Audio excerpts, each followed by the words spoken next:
जिस एक्ट्रेस के साथ है कैरी मिनाटी का अफेयर, नाम जानकर आपको यकीन नहीं होगा। पुष्पा 2 जल्द ही लॉन्च होने वाली है, जिसमें पुष्पा को एक गैंगस्टर नहीं बल्कि एक अंडर कवर पुलिस दिखाया जाएगा। ओ अंटवामा गाने से फेमस होने वाली समांथा का चक्कर आ चुका है सबके सामने, जिस वजह से हुआ उसका तलाक। वर्ल्ड वाइड 300 करोड़ की कमाई करने वाला फिल्म पुष्पा का जल्द ही दूसरा पार्ट भी आने वाला है। कहानी ये हो सकती है कि पुष्पा न तो कोई हीरो है और न ही कोई गैंगस्टर, बल्कि वो अंडरग्राउंड सीक्रेट पुलिस ऑफिसर हो, जिसका टारगेट चंदन की लकड़ी को बेचने वाले गैंग को जड़ से उखाड़ फेंकना है, जिसके लिए वो पहले श्रीनु और कोंडा रेड्डी को एक दूसरे के खिलाफ करेगा, जिसका फायदा पुष्पा उठाएगा। ऐसा इसलिए हो सकता है क्योंकि पुष्पा खुद अचानक इन लोगों से मिलता है, न कि ये पुष्पा से मिलते हैं। और माल को पुलिस वाले से बचाकर सुरक्षित बाहर निकालना किसी पुलिस वाले के ही दिमाग की उपज हो सकती है। कहानी में जबरदस्त ट्विस्ट लाने के लिए मेकर्स ने फैसला किया है कि श्रीवल्ली के किरदार को मरना होगा। फिल्म के विलेन यानी एक्टर फहाद फासिल श्रीवल्ली को मार देंगे और अपनी पत्नी की मौत के बाद पुष्पा बेकाबू हो जाएगा। सिंडिकेट का बादशाह बनने की चाहत पुष्पा को दुनिया भर पर राज करने में बदल जाएगी। वो दुनिया भर के चंदन के काले कारोबार का मुखिया बनकर राज करना चाहता है। सितंबर के तीसरे हफ्ते में पुष्पा 2 की शूटिंग शुरू कर देंगे। मेकर्स 2023 के बीच में इस फिल्म को सिनेमाघरों में लाने की प्लानिंग कर रहे हैं, लेकिन पुष्पा मूवी में ऊ अंटवामा गाने से फेमस होने वाली समांथा का तलाक हो चुका है। समांथा ने नागार्जुन के बेटे चैतन्य से अलग होने का कारण समांथा के हेयर स्टाइलिस्ट और दोस्त प्रीतम जुगलकर के साथ उनके अफेयर का होना भी माना जाता है। ऐसा कहा जाता है कि शादी से पहले भी दोनों काफी क्लोज थे और आगे भी ऐसे ही रहना चाहते हैं। इसके अलावा नागार्जुन और चैतन्य को शादी के बाद समांथा का बोल्ड फोटो शूट कराना और फिल्मों में काम करना पसंद नहीं था,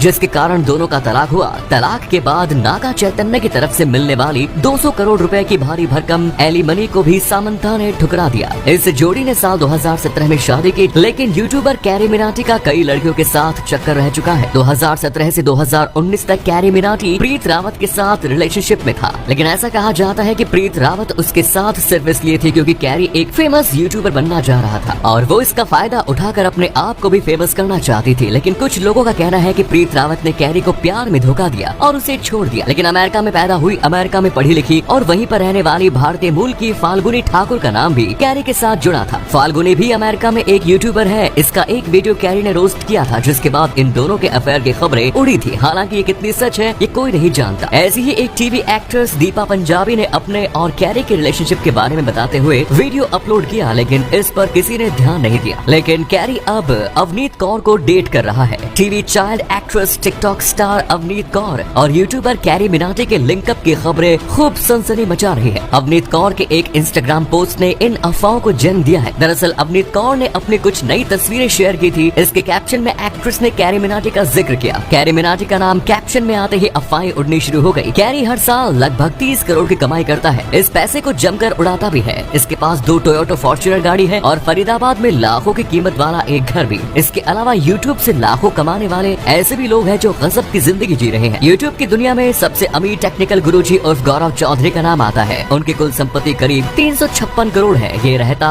संयुक्त अरब अमीरात में है, लेकिन है भारतीय। उन्हें फोर्ब्स इंडिया की अंडर 30 सूची में भी शामिल किया गया था। अमित भड़ाना की कुल संपत्ति लगभग 64 करोड़ रुपए है। उनके अभी 24 मिलियन सब्सक्राइबर हैं। आशीष चंचलानी के आशीष चंचलानी वाइन्स चैनल पर 28 मिलियन से अधिक सब्सक्राइबर हैं। उनकी कुल संपत्ति करीब 39 करोड़ है। कैरी मिनाटी उनके पास कुल 26 करोड़ रुपए की संपत्ति है। भुवन बाम उर्फ बीवी की वाइन्स के पास कुल संपत्ति लगभग 25 करोड़ रुपए है। उनके यूट्यूब चैनल पर 25 मिलियन सब्सक्राइबर हैं। लेकिन फेमस होने की चाहत एक यूट्यूबर को इतनी भारी पड़ जाती है, उसने कभी सोचा भी नहीं होगा। फ्लाइंग बीस्ट के नाम से मशहूर फेमस यूट्यूबर गौरव तनेजा को अपने फैंस के साथ बर्थडे सेलिब्रेट करना महंगा पड़ गया। नोएडा में पुलिस ने उन्हें धारा 144 का उल्लंघन करने के आरोप में मेट्रो स्टेशन से गिरफ्तार किया। गौरव तनेजा नोएडा के सेक्टर 51 मेट्रो स्टेशन पर अपना बर्थडे सेलिब्रेट करने पहुंचे थे। बर्थडे सेलिब्रेट करने की जानकारी उसने अपने फैंस को सोशल मीडिया के जरिए दी। इसके बाद मेट्रो स्टेशन पर उनके सैकड़ों फैंस पहुंच गए। इससे वहां अफरा तफरी मच गई और लंबा जाम लग गया। जब पुलिस को इसकी जानकारी हुई तो पुलिस ने मौके पर यूट्यूबर गौरव तनेजा को अरेस्ट कर लिया।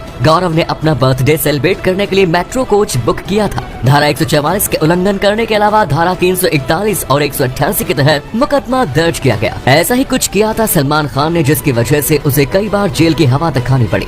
हिट एंड रन केस जिसमें सलमान खान 2002 में 18 दिन की सजा जेल में गुजार चुके हैं। फिल्म हम साथ साथ हैं की शूटिंग के दौरान एक काले हिरण को मारने के मामले में सलमान सहित फिल्म के दूसरे कलाकारों जैसे सैफ अली खान, तब्बू, करिश्मा कपूर और सोनाली बेंद्रे पर भी मामला दर्ज हुआ है और इस केस में भी सजा के बाद जमानत मिलने तक सलमान 2006 में 10 अप्रैल से लेकर 13 अप्रैल तक जोधपुर जेल में रहे। चिंकारा की दुर्लभ प्रजाति के इस काले हिरण के शिकार मामले में उन्हें अगस्त 2007 में फिर से जेल में रहना पड़ा। इसके अलावा उन पर अवैध निर्माण और धोखाधड़ी का केस भी लगा था। इस केस में एक व्यक्ति ने सलमान की बीइंग ह्यूमन संस्था से जुड़ी एक दुकान से सोना खरीदा था, लेकिन जब वो उसे लेने गए तो वो दुकान ही वहाँ नहीं थी, जिससे उनका 3 करोड़ का चूना लगा। ऐसी ही हालत पतली हुई थी सुपर हीरो सीरीज की फिल्म बनाने वाली कंपनी मार्वल की। 1896 में मार्वल ग्रुप की शुरुआत हुई, लेकिन 1993 तक आते आते कंपनी की हालत खराब होने लगी और कंपनी ने 1996 में खुद को बैंकरप्ट घोषित करने का मन बना लिया। लेकिन इससे पहले फैंटास्टिक फोर और एक्स-मैन के हिट होने के बाद मार्वल ने स्टैनली से एक और सुपर हीरो की कहानी लिखने के लिए कहा, जिसके बाद उन्होंने स्पाइडरमैन की स्टोरी लिखी। पहले इस स्टोरी को बेकार बता दिया गया, लेकिन जब से मैगजीन में छपी तो इससे ये लोगों को पसंद आई और इस पर मूवी तक बनाई गई। स्पाइडरमैन, आयरन मैन जैसी फिल्में देने वाली वही कंपनी है जिसकी आप सुपर हिट फिल्में देखते हैं। लेकिन इस डूबती हुई कंपनी के नैया को पार लगाने के लिए सुपर हीरो के रूप में सामने आया कार्ल आइगहन। उन्होंने कंपनी के बॉन्ड्स को डिस्काउंट में खरीदना शुरू कर दिया। इसके बाद कंपनी का सारा कंट्रोल अपने हाथ में ले लिया और कंपनी को डूबने से बचा लिया।